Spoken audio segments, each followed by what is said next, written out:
नमस्कार दोस्तों, आप बहुत सारी कहानियाँ सुनी होंगी, लेकिन आज हम आपको एक ऐसी कहानी सुनाते हैं जिस कहानी के ज़रिए आप समझ जाएंगे कि हमें किसी भी पर 100% विश्वास नहीं करना चाहिए। हालांकि विश्वास पर ही दुनिया टिकी है। हम विश्वास किसी पर नहीं करेंगे तो हमारा काम नहीं हो पाता है, लेकिन कभी कभी विश्वासघात हो जाता है तो फिर हमें पश्चाताप के सिवाय और कुछ नहीं मिलता। इसलिए सच ही कहा गया है कि किसी पर 100% विश्वास नहीं करनी चाहिए। प्राचीन समय में एक राजा थे और उनके पास एक ही लड़का था।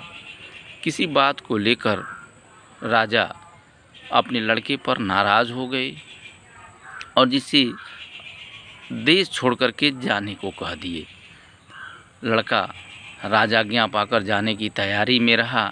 उसकी पत्नी भी नहीं मानी और वह भी उसके साथ जाने के लिए तैयार हो गई।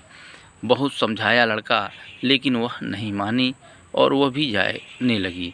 दोनों जंगल की ओर राशि वस्त्र त्याग करके जाने लगे। जाते जाते दोनों थक गए और एक आम के वृक्ष के नीचे वे आराम करने लगे। आराम करते करते नींद आ गया और दोनों सो गए। तभी एक नाग निकला और उसकी पत्नी को डस लिया। थोड़ी देर के बाद रक्तस्राव होने लगा और उसका उसके खून में जो है विष फैल गया और वो मर गई। वो जब जगा तो देखा कि उसकी पत्नी मर गई है। वो विलाप करने लगा, लेकिन कर ही क्या सकता। इधर उधर से लकड़ियाँ इकट्ठा किया और सोचा चिता बना करके पत्नी के साथ स्वयं भी जल जाएगा।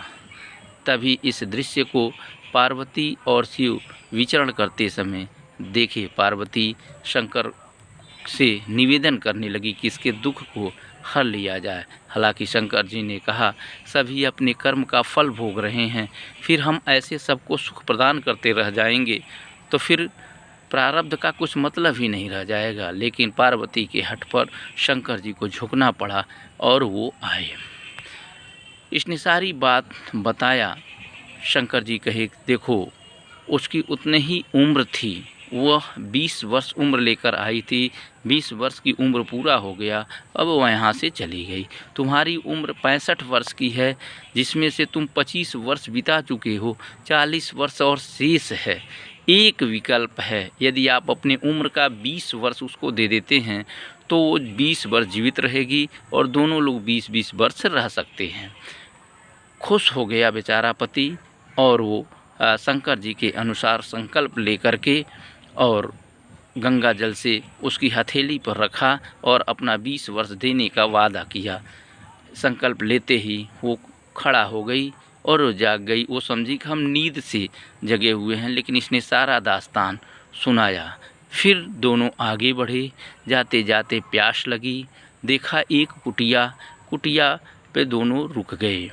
फिर वहाँ से बेचारा पति गया और फिर जो है पानी पी करके आया। जब वो पानी पी करके आया तो उसकी पत्नी के अंदर विभिन्न प्रकार के विचार पनप रहे थे।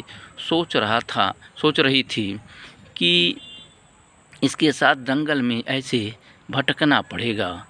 संयोग से कुटिया में एक सुंदर लड़का था, उसी पर उसका जो है मन बहला की ओर आ गया और सोची कि क्यों न मैं यहीं रह जाऊं। एक योजना बनाई। जब उसका पति पानी पी करके आया तो फिर ये पानी पीने गई अपने पति के साथ। पति बेचारा पीछे पीछे इसके गया कि मैं इसे पानी पिला दूंगा।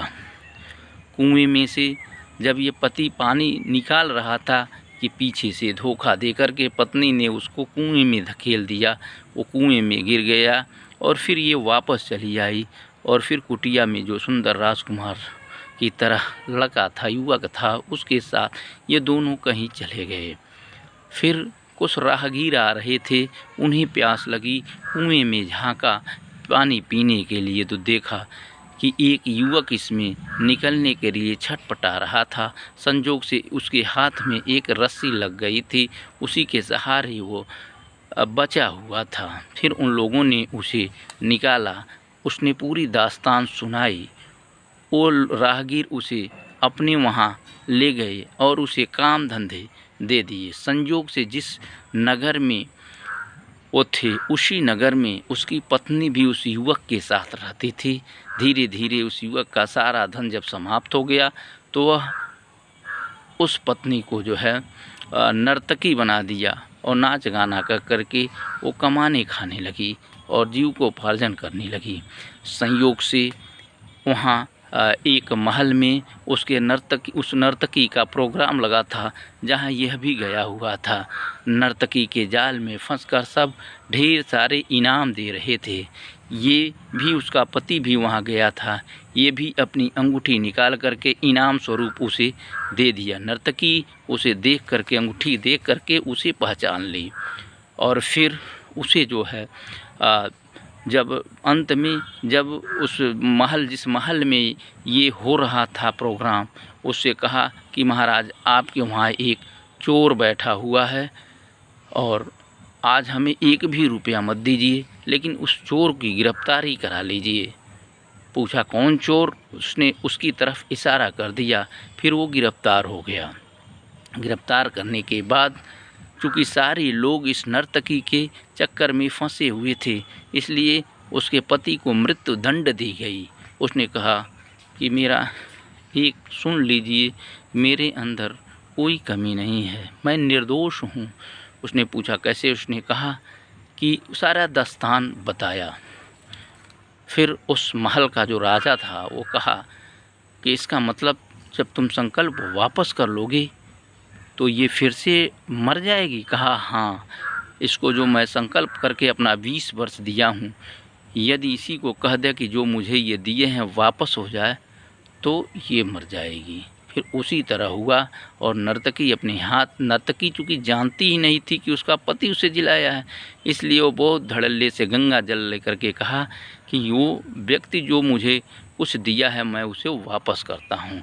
जो ही ऐसा कही वो धड़ाम से गिर गई। फिर सारे लोग उसके पति को धन्यवाद देने लगे कि वह मृत्यु दंड उसको दे दिया था। पश्चाताप करने लगा और उसकी ईमानदारी पर अपनी लड़की का शादी उससे कर दिया। फिर दोनों जो है सही ढंग से रहने लगे। तो इस कहानी के ज़रिए हम क्या शिक्षा पाए? इस कहानी के ज़रिए हम ये शिक्षा पाए कि वो लड़की जो नर्तकी बन गई, तो नर्तकी होकर के भी उसे अपना प्राण गंवाना पड़ा, जबकि उसका पति जो ईमानदार था, विश्वास किया, विश्वासघात नहीं किया, वो अंत में जो है पुनः एक राजकुमारी के साथ विवाह करके रहा। इसलिए हमें अपने जीवन में कभी भी जो है विश्वासघात नहीं करना चाहिए। अगर हम विश्वासघात करेंगे तो निश्चित रूप में उसका परिणाम बुरा होगा। धन्यवाद।